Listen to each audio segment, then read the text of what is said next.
Welcome back, everyone, to the Fantasy Football Profit Podcast. I'm Craig. Got Jeff over there, and today I feel like we've been pretty positive this year, Jeff, on the show so far. We did do one overvalued episode, but for the most part, we've been very positive. So today I'm not as positive, right?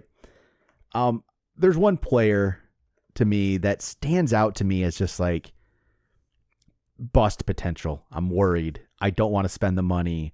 I just fear if this guy is your top guy, basically you get in a draft, you're risking a lot. And it's Josh Jacobs. I'm just going to go out and say it. Josh Jacobs, if he's your running back one, I'm very worried about how your season turns out. Josh Jacobs was great last year, right? And he helped win people leagues. But he helped win people leagues because in auctions you got him for $10, $12, right? Everyone was out on him. The volume he had last year was ridiculous, and that's why he did so well. I mean, he was good, not just that. That's why it got way up there. Josh Jacobs right now on ESPN's going for $37, which doesn't seem that bad, but on Yahoo he's going for $47. So there's a big difference between the two. So he's in the 40s, somewhere in the 40s probably, right? Last year, 340 carries, 1,600 yards, 12 touchdowns. That's awesome. 53 catches. That's awesome. I don't know if you've ever heard this, though. The people, when players get this, there's this like magical number. People have said in the past, like if you get 370 touches, like your numbers go down the next year. And it seems to be, I feel like I don't have all of them in front of me. Unless your name's Derrick Henry, this seems to be true. Derrick Henry seems to be this like crazy thing that keeps happening. I don't understand. But Josh Jacobs, with that many touches, I just don't see how he doesn't come down from that. It's not just that. I don't like the team. I don't like the situation. I don't like Josh McDaniels as the coach.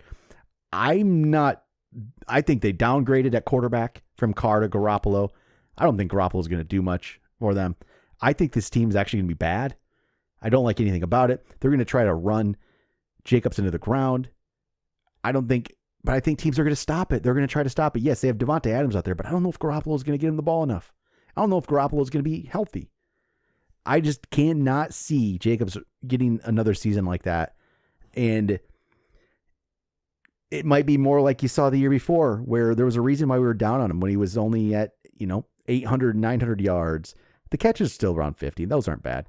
But he had 4 yards carry. Last year he really jumped. It's kind of, I don't know. I can't see it happening.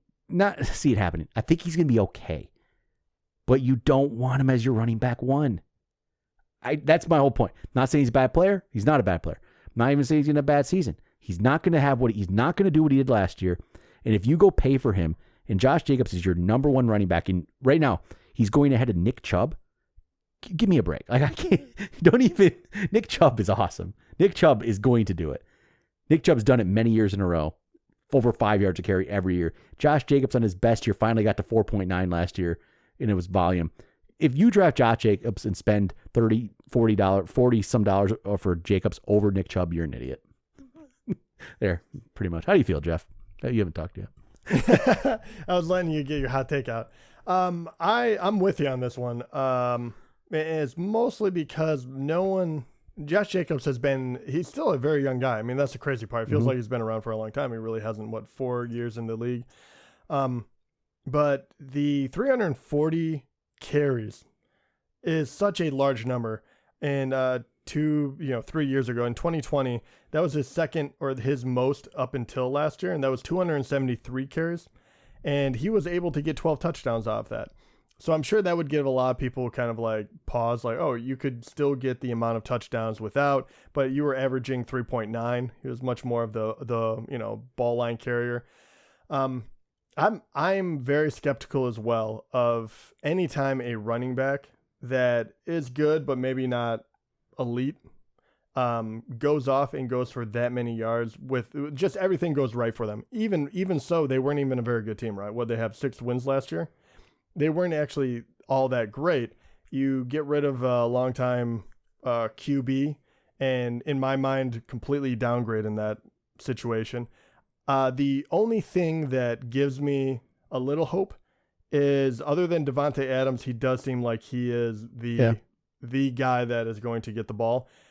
But also, injuries happen so frequently in running backs that if you give them another 300 carries, you're probably missing games. Just something to think about. I'm on board with what you said. Will he be good? Yes. Will he be worth the money? No, I don't even think close. I do not think so. So I agree with you on that point. And there's actually not a lot of data in the last 10 years to compare with guys that have over 320 carries, because it doesn't happen a lot anymore. So there have been, Jacobs was the 7th running back since 2013 to have more than 320 carries in a season. There's not a lot. The first one was DeMarco Murray. So that guy fell off a so cliff. he had over 320 carries in 2014. In 2015, he got 199 less carries and 1,100 less yards and 1.1 less yards per carry and 7 less touchdowns. So, they went off a little bit. Adrian Peterson, I can't remember what was 20. He played a lot less games the next year. Zeke was suspended, but his numbers went down. But his yards per carry went down 1. I'm not going to go over his full numbers because he missed more games, but his yards per carry actually went down a full yard. Adrian Peterson, he played that not many games, right? But his yards per carry actually went down 2.6. Le'Veon Bell is one of them, but it's hard to say because he missed the next year and obviously never came back to form. But you can't say that's because of the carries. That's just could be the situation. Derrick Henry, he got hurt the next year after the last time he did it. And Jonathan Taylor is the most recent example. 2021, Jonathan Taylor was awesome. And then he gets hurt last year. And his yards per carry, though, went down a full yard when he played. Those 6 players they missed 5.7 games on average the next year. So there's not a lot of people that have done it, but there's also not a very good track. There's not any of those players. Nobody was better at all. And it's kind of, you're hoping Josh Jacobs is an outlier. Yeah, I mean, you would have to, right? And your point on it doesn't happen that often where you get that many touches. Yep. Even just looking at touches last year from everyone, Derrick Henry was actually number 1, 349. Derrick Henry's a different. Yeah, kind he's of different, beast. right? 349, and he was coming off an injury, which Josh Jacobs was 340 right after him. After that, it drops all the way down to 302, and that was Nick Chubb. Once again, that is a lot of carries. There's a reason why that doesn't happen that much anymore. And here's the other thing. Saquon was at 295 then. And then you have like Jonathan Taylor only at 192. Yeah, he got hurt. You have a bunch of guys that are like 200s, right? Mid. Najee Harris, 272, grinding it out. Delvin Cook, who's, people think he's going to fall off as well. They're just nowhere near that. And even more so, the Josh Jacobs thing is good because he did catch 50 balls. So it's not completely off of the run, but he still got hit. I mean, a lot of things have to go right for you to amount that many touches. And that's the key takeaway here. And you do draft guys for that because you want someone that is elite that way. But, we've seen 3 other years where Josh Jacobs wasn't anywhere near that. No. And I do not want Josh Jacobs as my number 1 running back. I mean, just think of that in your head, Jet. Think of your team right now. Josh Jacobs is your number 1 running back. It just doesn't sound good. I don't like it. Don't want it. I would rather I would rather pay money for guys that are super efficient, right? We love what Christian McCaffrey can do, and he catches a lot of balls, and he doesn't get hit as much, even though he's had injury concerns as well. But you can find other guys that you think are going to have a very high usage and you aren't going to have to pay for it. And, you start talking about someone like Brian Robinson. Damian Pierce was a perfect example of that last year before you had to pay for him. Jamal Williams actually had a huge use. He was a goal line back as well. So where else can you find those types of guys? And that's kind of where I'm at. And, you start looking for like a Stevenson, who is kind of like a mid-tier guy, or even Pollard, who, is the guy now, and that he's used in many multiple ways. I like that Stevenson. So if you look at prices, you can get Josh Jacobs or you can get Ramondre Stevenson and Miles Sanders. And I want Ramondre Stevenson and Miles Sanders. Yes, so that's a great way to put it. And then that's what you can do in auction is right. It's a perfect example. Jacobs is going for 37 on ESPN. Ramondre is going for 24 and Sanders is going for 13. Yeah. There you go. Right there. Yep. I think they got to look at it that way. And you know what? You're going to get, that's just the better way to do it. If Josh Jacobs gets hurt, you're screwed.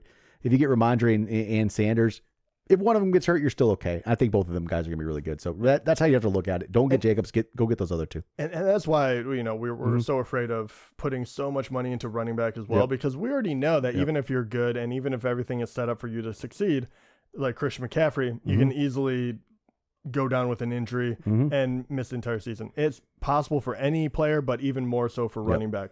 So with this one, you're kind of like, you want to be very, very careful on what running back you're putting money into. Don't put it into Josh Jacobs. So. All right. Yeah. All right. That'll be it for today. Talk to you guys next time.